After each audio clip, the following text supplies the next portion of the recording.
Today we're going to start our Color Splotch Notan collage and drawing. So the first step that we are going to do is just use our watercolor to create the color splotch that goes in the background behind the Notan collage and drawing. So what you're going to need is your watercolor paper, a watercolor palette, water, and a paintbrush. And the way that we're going to have our color splotch is that they're going to go in order of a gradient of one analogous color going into the next. Analogous colors mean when the colors are next to each other and are similar to each other on the color wheel. If that's too difficult for you to think about, what you can do is just create a color splotch that either is a gradient of all warm colors starting from magenta, going into your reds, oranges, and yellows, or you can create a color splotch of the cool colors. So that would be your yellow greens going into green, blues, all the way to purple. So what you want to do is first you want to wet your paintbrush. So get out your water tub, put your paintbrush in the water. For this one, I am choosing to do all warm colors.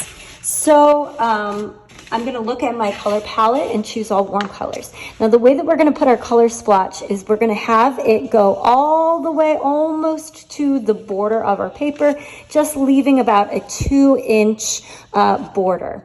So I'm going to start with my magenta of my warm color. So I'm going to use my paintbrush and swirl it, pressing down. The more I swirl in my color, the stronger the color will be. So I'm going to start from one side. Again, it doesn't have to be a rectangle. You can kind of make it an organic shape.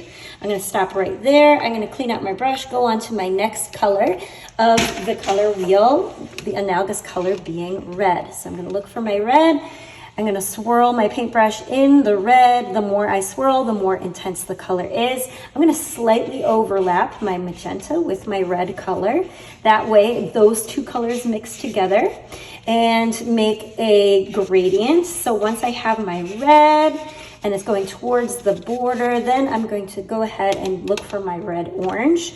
And again, the more you swirl, the more saturated the color is. I'm going to overlap my color with that red, creating that sort of organic shaped border. If I want the color to be more intense, I use less water, more swirling.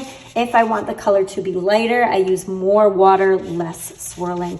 So it's up to you how intense you want the colors to be. Once I have my red orange, I'm going to just go to my regular orange, overlap, then my yellow orange, swirling, swirling, swirling, getting a lot of the color onto my paintbrush, swirling, and then now, last but not least, I'm going to use my yellow. Again, the more you swirl, the more intense the color is. And again, I'm not going all the way to the edge. I'm leaving a bit of a border, but the middle should be filled in with the color, going as a gradient from my warm colors, analogous colors, one right into the other. Okay, let's say our color splotch is dried, either because you did it last class or it has just dried really quickly. And now it is ready to do the Notan collage. What you want to do first, though, is we're going to create a crisscross fold. That's going to let us know where we're going to put our Notan collage. So what you're going to do is use your pinchers from top to bottom, fold it in half from top to bottom, give a nice crease. Open it back up, then you're gonna line it up side to side, fold it in half from side to side, give a nice crease. Okay, make sure those creases are visible because you are gonna use them in a second. Then you're gonna get your 8x8 black piece of paper out. Instead of folding it in a crisscross, we're gonna fold it in an X. So what you're gonna do is have your pinchers diagonally, line them up so it forms that triangle, give it a crease. Then you're gonna open it up. You're gonna do the same to the other sides. So line it up diagonally, create that triangle, give it a crease. Okay, you're gonna open it up and notice that it has a X fold on it. The X fold is gonna help us to know where we're gonna put our lines. So what you're gonna do is then get out a white charcoal pencil, and on the triangle, the top triangle, you're just gonna use the white pencil to create a wavy line that goes close to the fold and then back to the edge. Then you're going to create a second parallel line meaning it's going in the same direction as your first line, about a ½ inch width apart. So we have our color bar there. We're going to create another wavy color bar. So you don't have to go parallel to these lines, but you can do another wave ending at the edge, and then a parallel line to that one, leaving yourself enough space in between, ending at the edge. You're going to do that to the other 3 sides. So I'm going to go into warp speed to do the other 3 sides. Okay, now I have my lines. Notice they're not touching the folds at all, but they have those squiggle lines where the color bars are parallel, 2 color bars per triangle. Now what I'm going to do is I'm going to line up my black piece of paper so that it is a diamond, and I'm going to line up my folds of my black piece of paper with the folds of the watercolor piece of paper. That's going to show me where I'm going to set my collage. I also want to keep track of where the top, bottom, and left and right sides are, just because we are going to be cutting out these shapes, and you want to make sure that you remember where the shapes go in terms of where your collage goes. So what I'm going to do is at the top, I'm going to put a T for top, B for bottom, L for left, R for right, and I'm doing it in regular pencil so I can erase it later. Okay, now what I'm going to do is I'm going to use my scissors and I'm going to cut along the lines and just leave the shapes that I cut out along the side where they should be. So for example, I'm going to leave my collage here. I'm just going to cut along the lines. I'm not gluing anything down yet, just cutting along the lines. And a good thing that I put the letters for top, bottom, left, right, because if it gets twisted, I know where it should be. Okay, I'm going to line it back up. Then I'm going to cut along the other lines that I have created. And what I'm going to do is I'm just going to keep the shapes that I cut out right back where they came from. So I'm going to put that one back over there so I know where it should go. And then I'm going to keep cutting the lines. Then after I cut out each shape, remember, I'm just going to line it right back up of where it came from. So this one goes right back over here. And then last but not least, I'm going to do this last line and I'm going to line it up right where it came from. Now, after I do this triangle section, I'm going to go into warp speed and do the other ones. Notice I'm keeping my collage kind of in the same area where it lines up on the fold.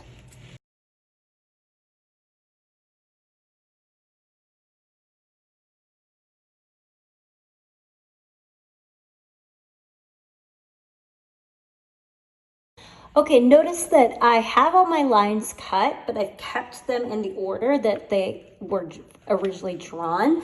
And I made sure each one fit like little puzzle pieces back together. If a shape of yours that has been cut out doesn't fit, it means that maybe it is not facing the right direction or is upside down. So just make sure that each section fits like little puzzle pieces. Okay, now we're going to start gluing them down. The first piece that you want to glue down is the middle, is that crisscross. So I can tell this is going to be the front because I still see my letters and I still see the white lines. But what I'm going to do is I'm going to flip it over and I'm just going to use a glue stick to put glue all on the back of that middle crisscross piece. So again, put a lot of glue, especially around the edges, because that's going to make sure that your piece actually is glued down and it won't peel off or peel away. I also want to make sure that when I glue it down, I look for the T, make sure the T is at the top, B is at the bottom, left and right, and then I'm lining it up with the creases, my folds of the black piece of paper with the creases that I made on the watercolor paper. Once it's kind of lined up, I want to get my other pieces out of the way and make sure that it is fully glued down. Okay, so just smooth it, make sure it's not overlapping any of your smaller pieces. Okay, now we're going to start doing the Notan effect of the smaller pieces of paper. And if you've never done it before, it's really simple, but it has a really great visual effect. What you want to do is find your first piece. Let's say it's this shape right here in the upper right-hand corner. What I want to do is I'm going to make it symmetrical, meaning I'm flipping it. And then I'm just going to pretend that there is an invisible edge of the black piece of paper. And I can tell that the edge of the black piece of paper is here because I still see the edge of the top and side of the diamond. And what I want to do, I'm going to glue it down so that it lines up with the edges, but is symmetrical, meaning that it's flipped. So that's where I'm going to glue that one down. I can tell it's flipped because I don't see any of the white lines. So I'm going to flip it over. I'm going to add glue from my glue stick on the back. Okay, once I have the glue stick, again, line it up with the edge of the paper. It should look like the shape that is on the other side. So line it up, make sure it's all nice and neat, lined up, and then make sure that it actually sticks. So if it needs a little bit more glue, you can add a little bit more of the glue stick, but it should line up like so. Okay, once you have your black shape, your first shape lined up and glued down, then you're gonna go on to the second shape. The second shape is right over here. That one is gonna remain on that side, just how it is, lined up with that invisible edge that goes across. So if this one I flipped, this one I am not flipping, and I'm just putting glue on the back. I can tell it's the back because there's no white lines. Line it up to that invisible edge. And then pressing down. Now we have these shapes. Last two, okay? This next one, since this one I didn't flip, this one I will flip. And it's gonna line up with that invisible edge. And so I'm gonna put glue on the back. I can tell it's the back because it has the white lines. I'm gonna line it up, making sure that this shape matches what's on the other side, lining it up with that invisible edge. Pressing down so it sticks. And then all I have to do is do this last shape. And again, because I flipped this shape, I am not going to flip the last shape. So I'm just gonna make sure that this is the back.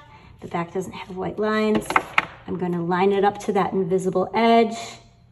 This shape matches the one right across, so that I know that that is correct. I'm gonna go into warp speed and do the other three sides.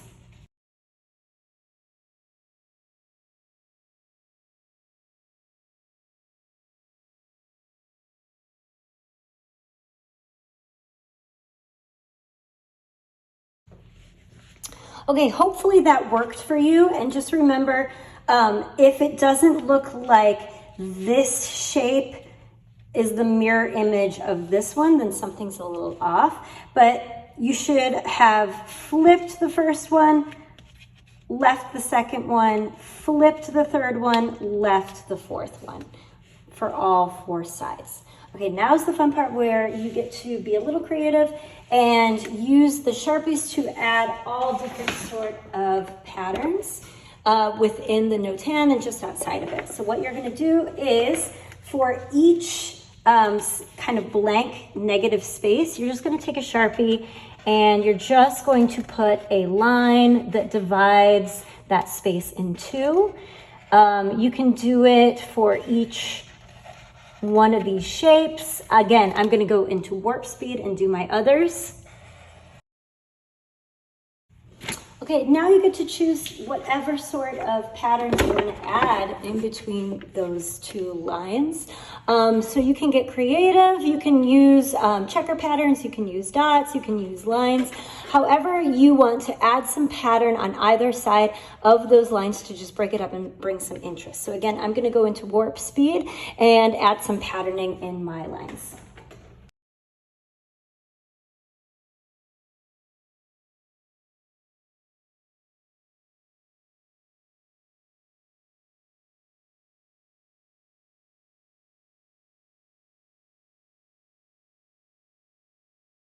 Okay, as you can see, I also added some lines just on the outside of the black paper around the wavy parts. That's optional if you don't want to do it, that's okay, but I just figured I might as well extend my patterns out, and you can just do something as simple as a black and white checker pattern to fill in those lines, just to give it, again, a little bit more variety, a little bit more interest. So I'm going to go ahead and just add these checker lines. And I will show you what to do next in a second. Okay, I've added my pattern inside my Notan collage. I've added lines and patterns outside the collage. And now I'm going to start adding those different sized dots to have the illusion of a ink splatter.